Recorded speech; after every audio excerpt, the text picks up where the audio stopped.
wanted to make a follow-up to my last video where I was talking about realizing that my body is in space. It is in the same part of the as it is in the same words.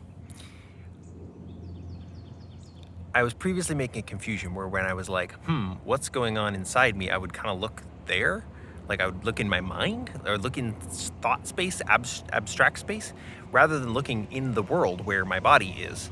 And I was getting confused because I was trying to see into my body, but eyes are the wrong sense to use. But if you just ask what's going on there, like right now I can ask like what's going on up in the sky, and I can hear and see an airplane.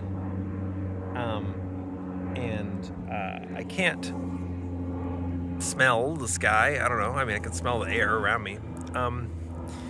But I can also consider what's going on in places that I'm not currently hearing anything from. Anyway,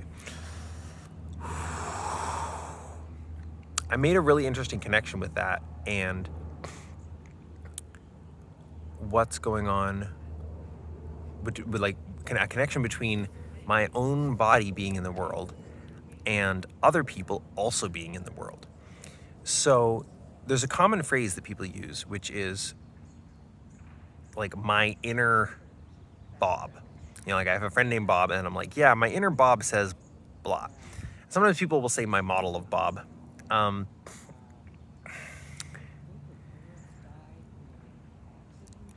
getting the sense that there's actually something funny about this. And it's the same sort of confusion as looking here for what's going on in my body. It's not that I have an inner Bob. That's a kind of dualistic confusion that holds my mind as being separate from the world. It seems to me that it's more like I have a sense of Bob. And when I'm talking with Bob, that sense of Bob is tightly constrained by my other senses, which is to say, my sight, my hearing, my smell, my sense of touch, whatever kind of interaction I'm having. And when I'm not perceiving Bob with any of my other senses, the more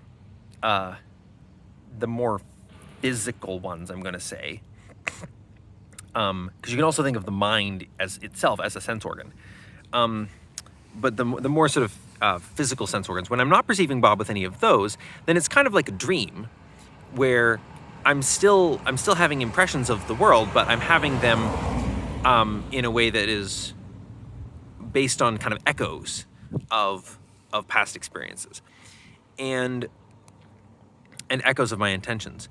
And so, if you make an agreement with somebody and then you kind of like that you're going to do something later that day, and then you get going in your day, it's like your sense of them is, but you get going in your day and you get in some other groove that's sort of on a different trajectory that's sort of not by default going to end up with you meeting that agreement. Your sense of that person becomes, starts to anticipate disappointment. And that is a sense that you have that's part of how you track other people. I kind of want to speak more for myself here rather than saying like you.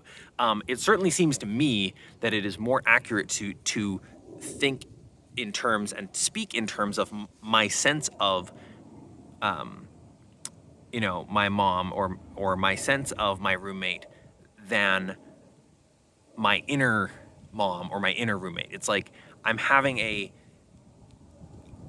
I have echoes of them. I have, Douglas Hofstadter talks about this in I Am a Strange Loop. It's like I have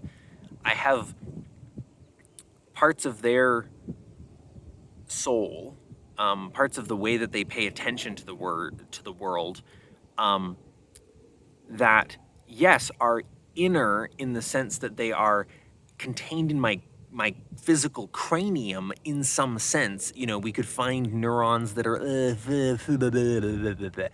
but like from that perspective, my sight is inner sight. Like even when I'm looking at stuff like this grass. And so we might as well just let all of the senses be senses. And one of those senses seems to be a sense of a person and what they would say or do or what they expect of me, um, how they see the world, which may be sort of different from how I see the world, but I'm able to kind of know that that's there.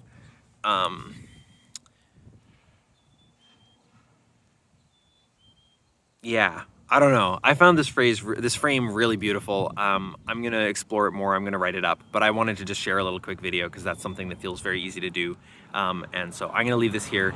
Let me know what you think of this shift in frame from my inner you to my sense of you.